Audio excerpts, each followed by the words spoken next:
And this matter is before the court today on a continuation of the respondent Andy Dowser's motion to terminate the PPO.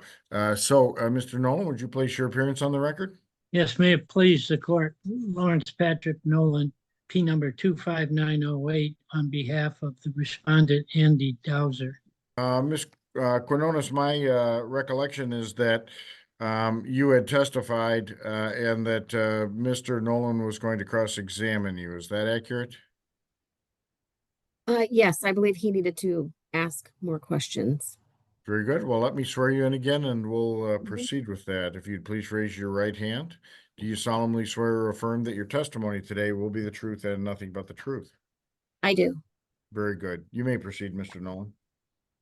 Thank you, Your Honor. Ms. Quinones, I'd like to go right to the essence to determine whether or not we can shorten this hearing by asking you at this time if you've had any contact by Mr. Dowser. I have not had any direct contact, but he has emailed my employer multiple times. And this is going to be a situation where I'm going to ask you, are you at all willing to consider dismissing the petition for PPO at this time against Mr. Dowser? Not at this time, especially when he continues to contact my employer to mention me. Okay. All right. And so this, I think, expires sometime in December. He has not contacted you? Not directly, no. Well, that's what I'm asking you. And I always have to then stop and say, has he called you on your telephone? No. Has he text messaged you on your telephone? No. Has he blown, what the young generation says, has he blown up your phone? No. Have you blocked his cell phone number? No. Do you have any reason to be fearful if he calls you? Yes. You know, of course, at this time, he's not allowed to call you or make any attempt to resolve it. Has he done that in violation of Judge Rossi's ruling? Not to my cell phone, no. Okay. So have you seen him at any of these, and I believe you had a family member involved with boys rugby team, is that correct? Correct. Was that your son? Correct. And does he continue to play rugby at this time? It's not the boys' season yet. That won't start until February of next year. Okay. Do they practice now, or No, they don't do even not. practice? Okay. Not at this time, And no. So you haven't seen him at all since our last hearing that we had in front of Judge Rossi, is that correct? Correct. You haven't ran into him at Myers or some store or some event? No, and he hasn't been at any of my daughter's rugby matches either. They both play rugby at the college level. Okay, so your daughter is a rugby player as well. All three of my children are.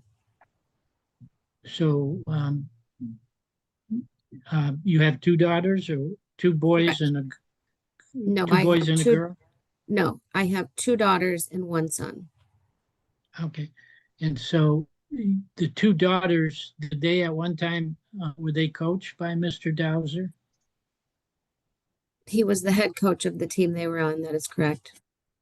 And did you ever have a disagreement with him while he was coaching your daughters? Not to my recollection. Okay. And did do your daughters enjoy Mr. Dowser's coaching? I think that would be presumptuous for me to answer for them. Um, so they never made any comments to you? Well, they've made comments to me, yes, but you're asking me, did they enjoy his those- coaching? And I can't answer that for them. Were they favorable comments of Mr. Dowser when he was coaching them as teammates in the girls' team? Sometimes. Okay. Did you ever get into an argument about the way he was coaching your girls? No. Ever get in an argument about the way he was coaching your son? No, he didn't coach my son. Okay. He never coached He as was an one of assistant coach?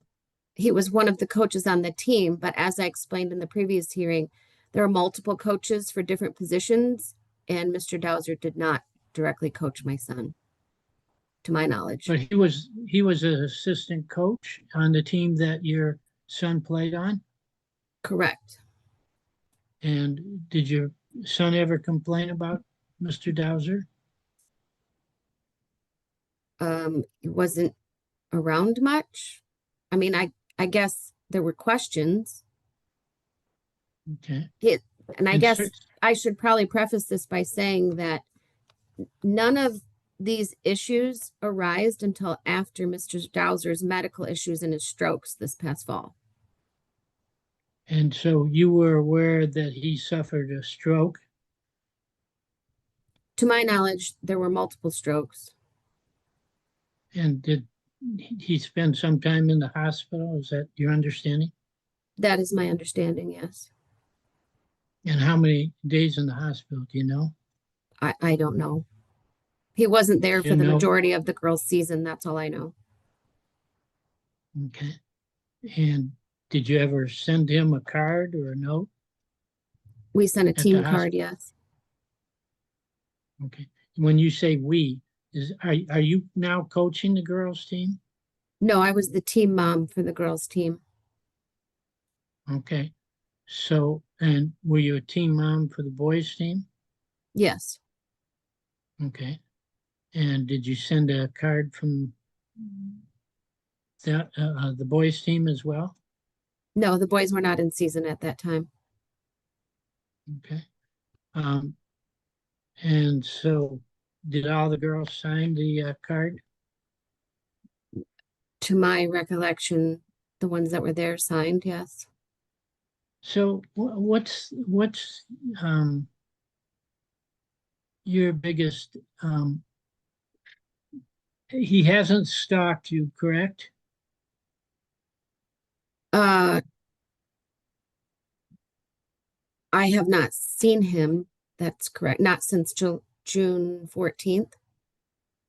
Okay.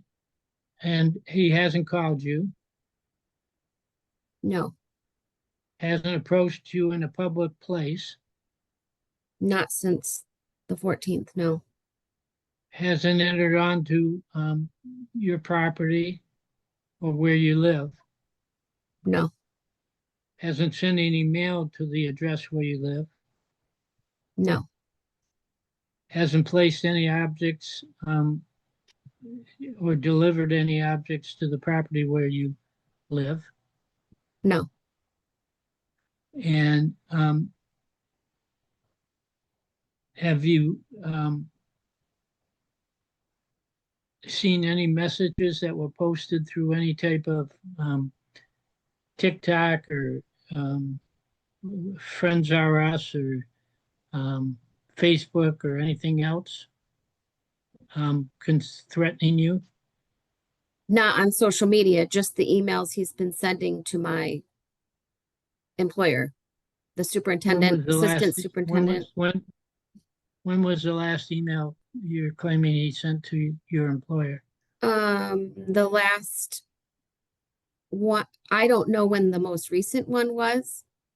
Was it after the hearing that we had in front of Judge Rossi at the last hearing? It was in August. I wasn't notified about them until September 2nd, And when I who inquired notified? about any other communication. Who notified you? The Assistant Superintendent of Rockford Public Schools. So were those emails sent to him? Her. They were sent to her, the superintendent, Dr. Matthews, the athletic director, and a couple other people, I believe. Okay. And so they weren't sent to you though? No. They just mentioned me, Oh. which is why I was contacted by the assistant superintendent. Okay. And At my place of employment, by the way, like during my work day. And I did call the Kent County Sheriff's Office and filed a report for that as well. When was this? September 2nd, the day I was notified. And you called because he had sent some text messages to the superintendent or the vice superintendent. He sent emails mentioning me to the superintendent and the assistant superintendent and the athletic director. And I believe the head of security was on there as well. And is that something that you have copies of? I have copies of some of them, yes, from when she sent them on the 2nd. Well, let me I was ask you forwarded the this. emails and asked about them. I was questioned at work. Did Mr. Dowser appear at your place of employment? No, he's not allowed on Rockford Public Schools property. They've given him a lifetime ban.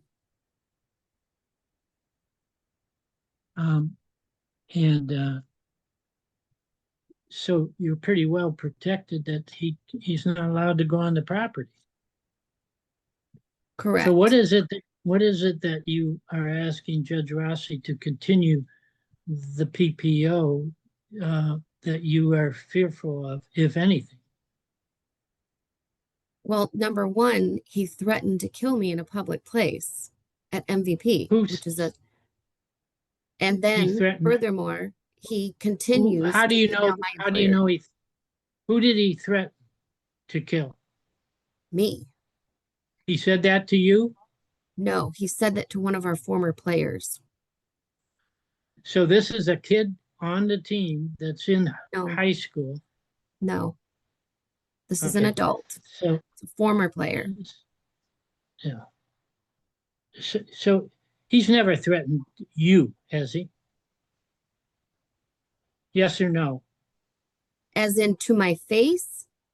I mean, he's threatened me, but not to my face. Okay. You're saying that somebody else said that he said that you are saying made some threatening remark. Is that correct? I'm not following you. Can you repeat that, please? Well, you're saying he's never made the statement to you. He's never threatened you, but there's statements to other people that I have a hard time cross-examining because by hearsay, you're saying that this is what they said he said, correct? That was originally filed with the PPO when I filed the PPO. Okay. The reason why you cannot cross-examine that person is because they are fearful, and I put this in the PPO as well, of becoming his next target. Your Honor, I'm going to object to this answer as being non-responsive. I've only had 56 years in the legal field, so I probably don't understand. And I certainly would be the first to say, I don't know why anybody uses the technology that they use to spend hours a day on the phone. So, but I'm going to object to anything that's not responsive. All right, well, I'll, grant the objection insofar that it's non-responsive. I think she was reiterating what she said in the PPO here and, verbatim, and it also is a concern to me that we don't have a name of the witness or, anyone to, can you identify him that for this hearing, purposes, Ms. Quinones?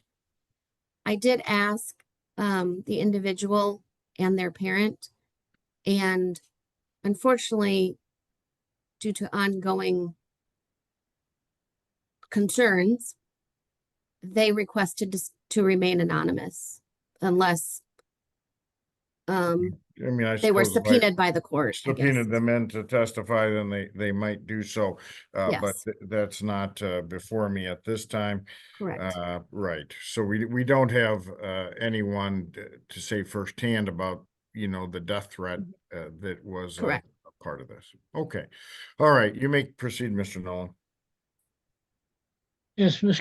Quinones, what's your position at Rockford school system? I am the head library media paraprofessional at the Freshman Center, as well as the support staff union president and the support staff union treasurer, as well as team mom for Let's both rugby teams. I don't know let's how far you want me to go with the hats I wear. take one thing at a time. So you're a library paraprofessional, Correct. and what is your background? Do you have an undergraduate degree? I am a journeyman Do tool you and have die a high maker. school degree? What's that? I'm a journeyman tool and die maker, but I'm retired from General So Motors. so you don't, do you get paid for being a paraprofessional at the school? Yes. And how many hours a week do you work as a paraprofessional in the library? It changes every year, but this year I'm currently working 35 hours a week. Okay. And for how long have you done that? Since the beginning of the school? I've been a library paraprofessional for the last 8 years. Okay. Where did you go to high school? Rockford. Okay. After you graduated from Rockford, did you go to college? Yes. And what college did you go to? Grand Valley and Grand Rapids Community College. And which was first, Grand Rapids Community College? No, Grand Valley.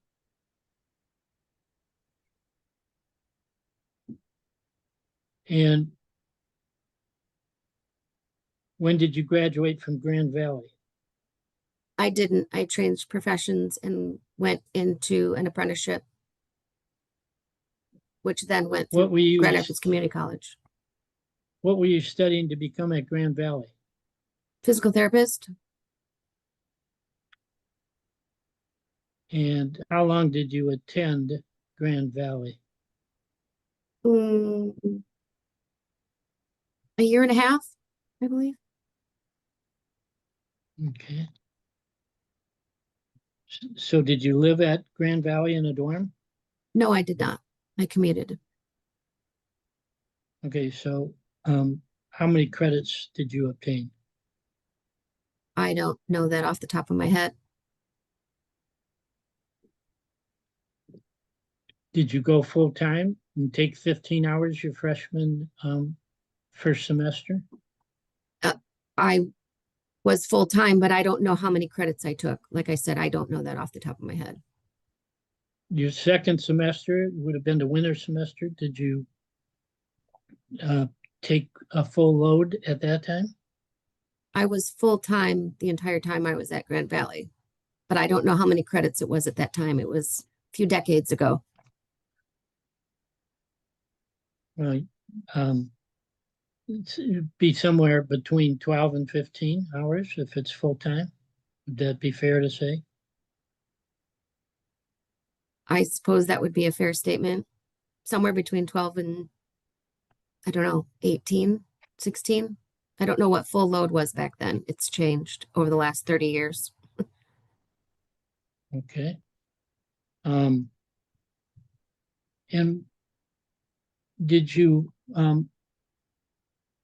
leave because you didn't enjoy the program or the protocol of attending college and wish to seek out something different? No, I left because I was presented with an opportunity for an apprenticeship, which would have been a more desirable job with more benefits and money. Okay, and so what year did you leave for the apprenticeship? Oh gosh. Um,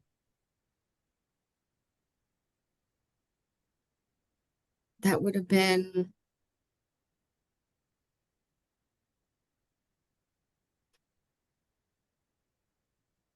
probably back in 99, 2000, somewhere in there.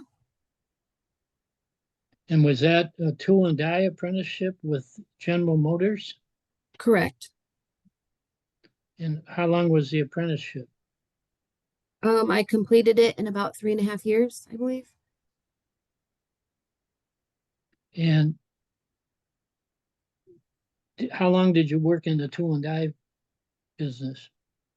Um, about I was at General Motors for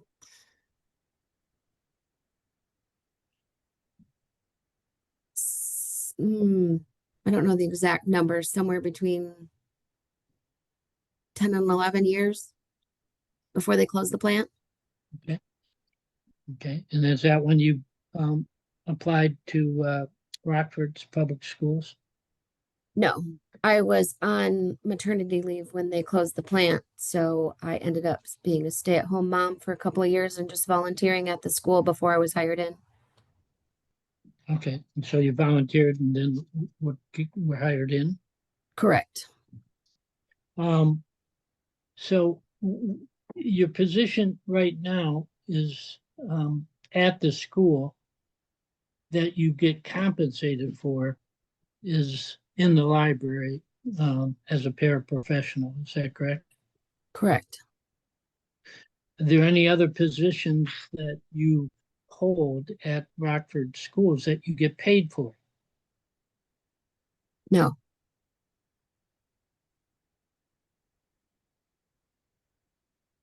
Well, Were you the president, my role as president and treasurer of the union, um, it's in our bylaws that at the end of the school year, we can apply for a reimbursement of our dues, if that counts.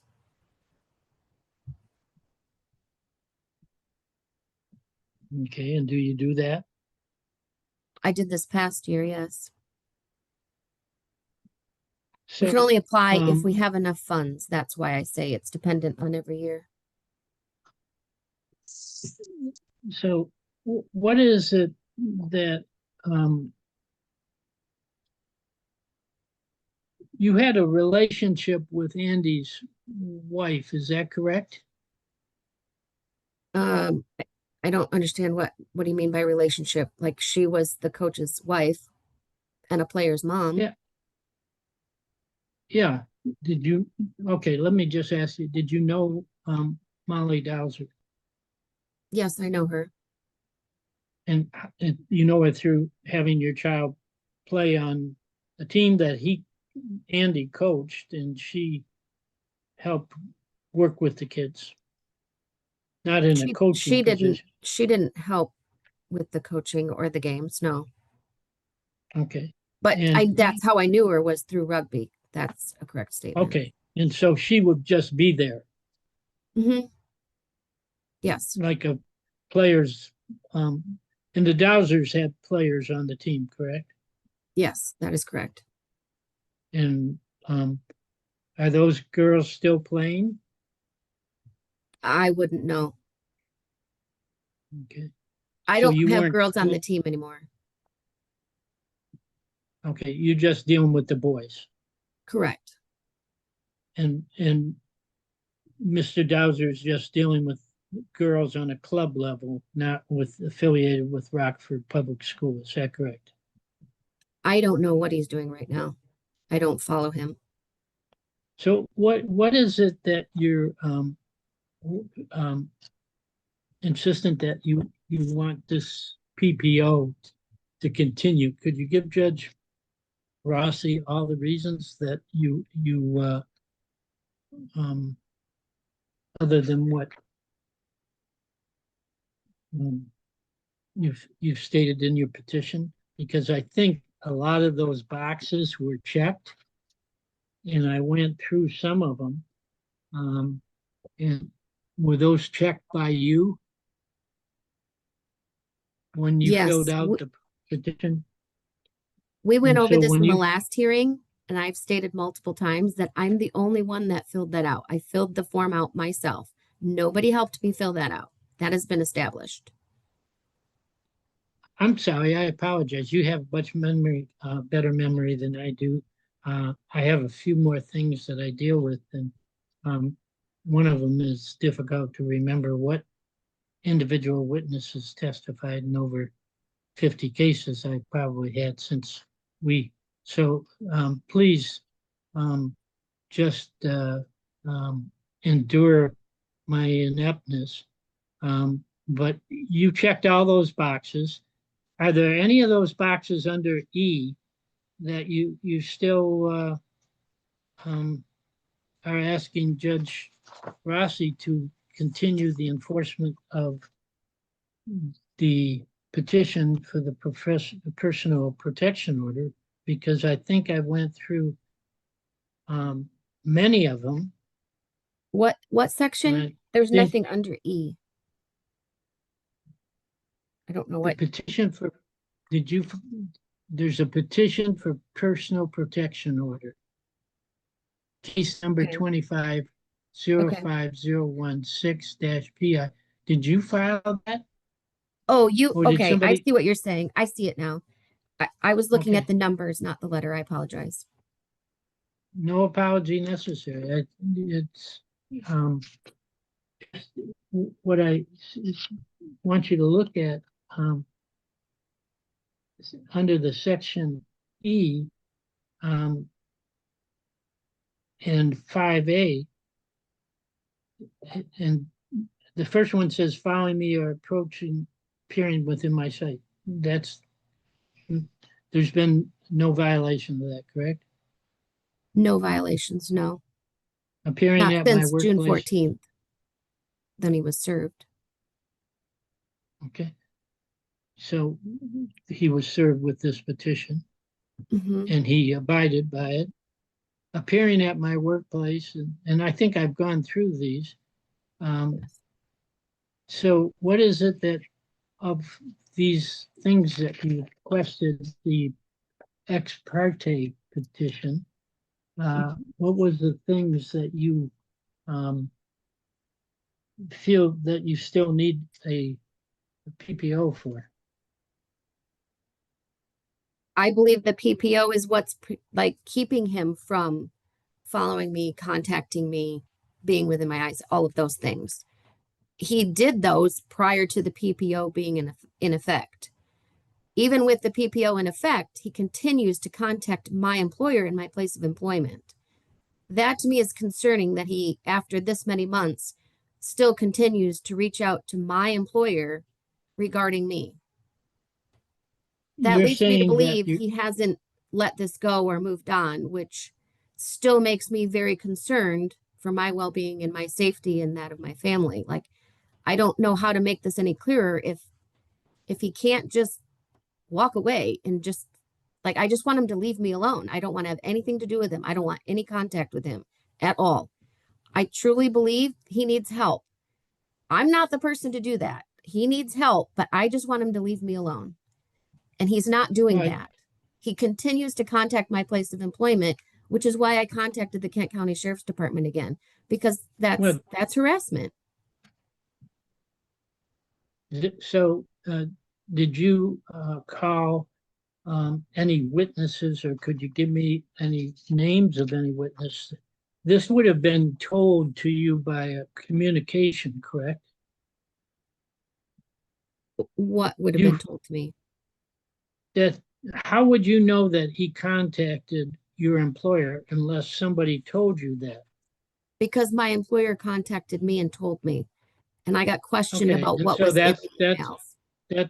that's what I'm objecting is your ability. Your employer could come here in the court and testify to the facts, which would allow Judge Rossi to have me cross-examine that person about what kind of contact. But for you to say that he contacted you is hearsay. So I'm going to object to the nature of you're saying that so-and-so said that, and that's why you're, unless you have a written document. Do you have a written I have document with the you?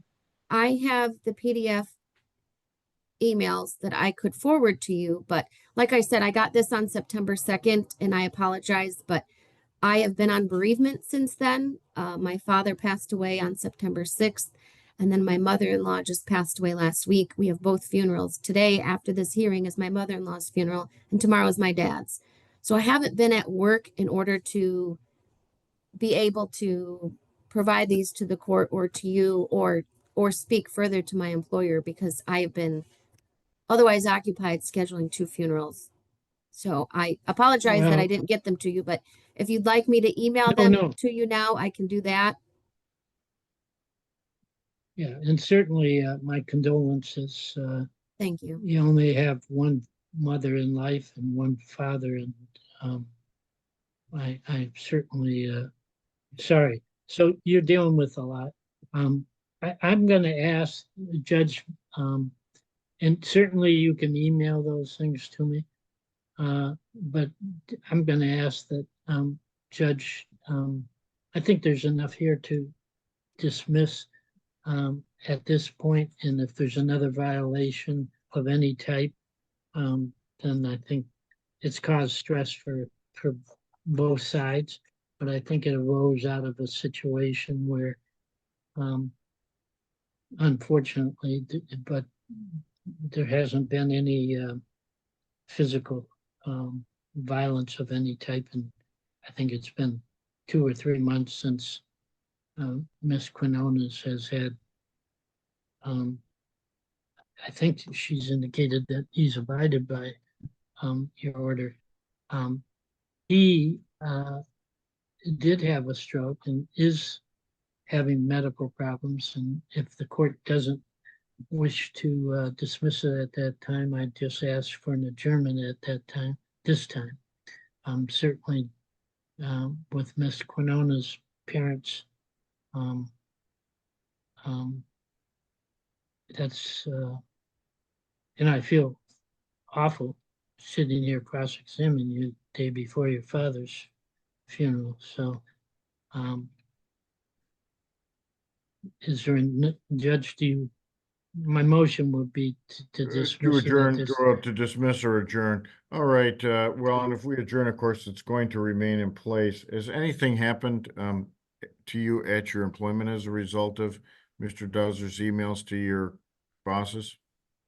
I've been contacted by the assistant superintendent of human resources and questioned about the emails and the content. Yes, Okay. it's inconvenient and embarrassing, and while I'm fine talking about them, it's to be contacted during my workday by the assistant superintendent regarding an email accusing me of things that are not true, which I have no problem proving it and whatever to my boss, but it's unprofessional and Do any of frustrating. the accusations that you're talking about relate back to the items that are the basis for the PPO, the violation? Yes, Okay, yes, they do.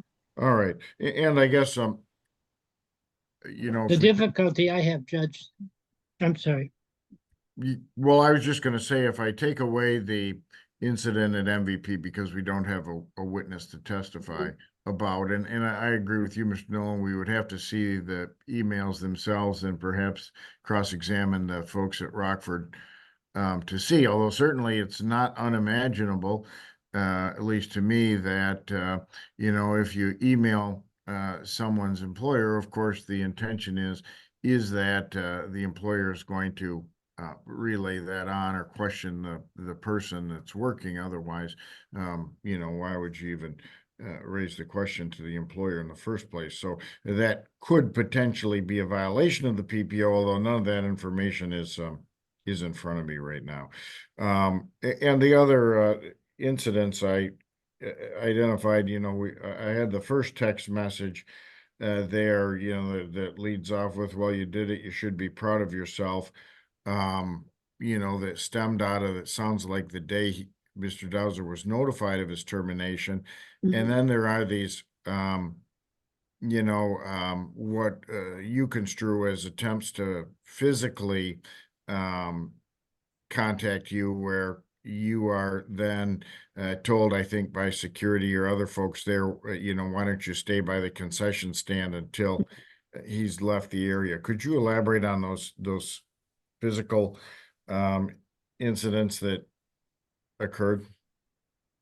The two I think you're referencing, because I didn't have in the original one the June 14th incident, but the two that happened in May were one of the text messages is in there that we were setting up for senior night at the rugby field, and he showed up and was texting me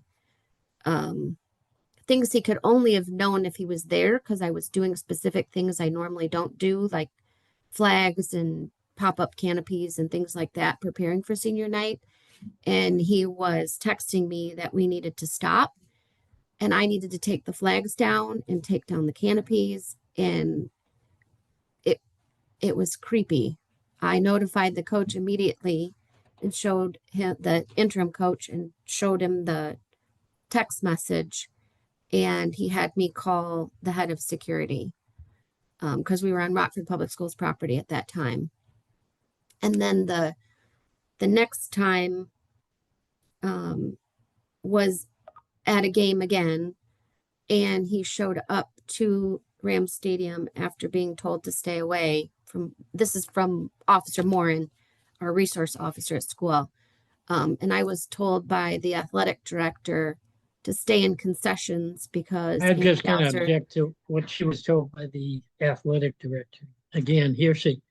But I think this would, I'm sorry, Judge, I just inquire, wasn't this over whether or not the girls' teams own the flags in the tent or the chairs or something, or the equipment, and whether the boys were using it? And didn't this all rise out of a boys versus girls disagreement between both the coaches and the parents in regards to whether or not they could use equipment that I presume always was shared, that Mr. Dowser was saying, okay, we're not going to share this equipment anymore. Isn't that what it arose out of? him showing up and texting me? No, he was, I can't say what his state of mind was. All I can tell you is he was watching me from somewhere around the stadium, which he was not supposed to be there. That's why I notified the coach, who then had me call the head of security, Scott Beckman, to notify him that he was there. And they called the police and had Well, security. but that's why Judge Rossi issued the ex parte, and that was at that time what you put in your complaint to have Judge Rossi issue a petition, correct? That he showed up and was contacting me and Right, then showed right. up to contact me again. Correct. He has sought me out So on that- multiple occasions. Okay. All right. It's all in Well, I the think, original yeah, PPO. what I'm going to do at this time is I will continue the hearing. Of course, we don't have the respondent available because of his medical situation, Mr. Dowser. And, you know, I think that arguably, certainly there are the two instances required of unwanted texting, which is what supported this unwanted texting and appearances at the same location where Ms. Quinones was that support it. That's what she's testified to. I haven't heard anything from Mr. Dowser yet that didn't happen the way Ms. Quinones describes it. And really anything that happened between now and then, it could go to extension of the personal protective order, which might be what we're talking about come December when it expires. It might, right, or obviously Ms. Quinones, if she thinks that the messages to the school were intended to continuation, of harassment or violated the PPO, she could file a violation, which I don't have in front of me now either. So what I will do is I will continue the hearing. I'll leave the PPO in place. At the continued hearing, Ms. Quinones, you could subpoena, I'll sign a subpoena, but you have to go to the PPO office and request it for the witness who was present for the incident at MVP, who heard the actual statement from Mr. Dowser. That would be another potential witness I could hear from who would reinforce those bases for the PPO that I have found exist, because right now we're at messages and kind of the allegation that he was prowling about the Rockford field, watching what was happening with the equipment and then texting like, don't use the equipment, it's the boys' equipment, as part and parcel of this entire blow up when he's banned from Rockford, which, Ms. Quinones has presented some testimony that, at least at one point, Mr. Dowser seemed to be blaming her for. So I'll leave it in place for now. We'll schedule another hearing. Lisa, do we have a time and date that we can put it on the record? Yes, it's Friday, November 14 at 3 o'clock on Zoom. All right, we'll continue until Friday, November 14th, 3 p.m. on Zoom. Hopefully neither of you or any of the witnesses will be needing to set up a deer blind that day, because I believe that's the day before deer hunting season opens here in Michigan. But otherwise, we'll get together on the 14th and we'll have an hour at that point, Lisa? Yeah. Okay, we'll Yes. take another hour. Ms. Quinones, if you wish to subpoena the witness in, you may the PPO office can direct you how to get the subpoena up to me for my signature, and Okay. we could hear from them at that point.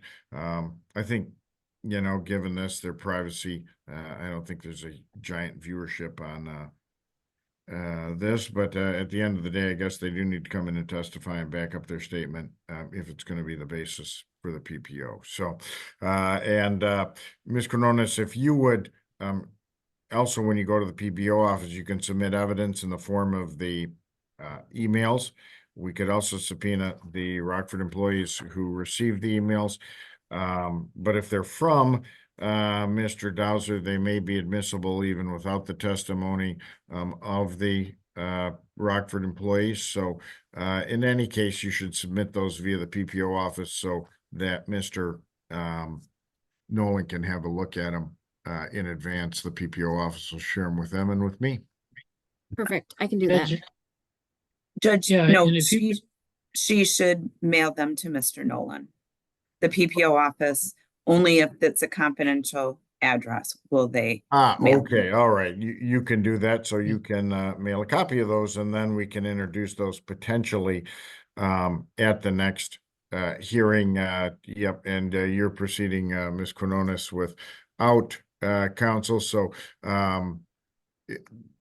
normally on a these are going to be submitted in support of the continuation of the PPO. We're not at the violation stage yet, so we'll deal with the evidentiary issues as they come up, but I kind of think we know what we need for the next hearing. I'd also offer my condolences, Ms. Quinones. Certainly our timing here is much less than ideal for you and your Thank family. you. So I wish you condolences and peace throughout what's going to be a difficult couple of days. So, Thank you. and with all that, we're concluded. Thank you.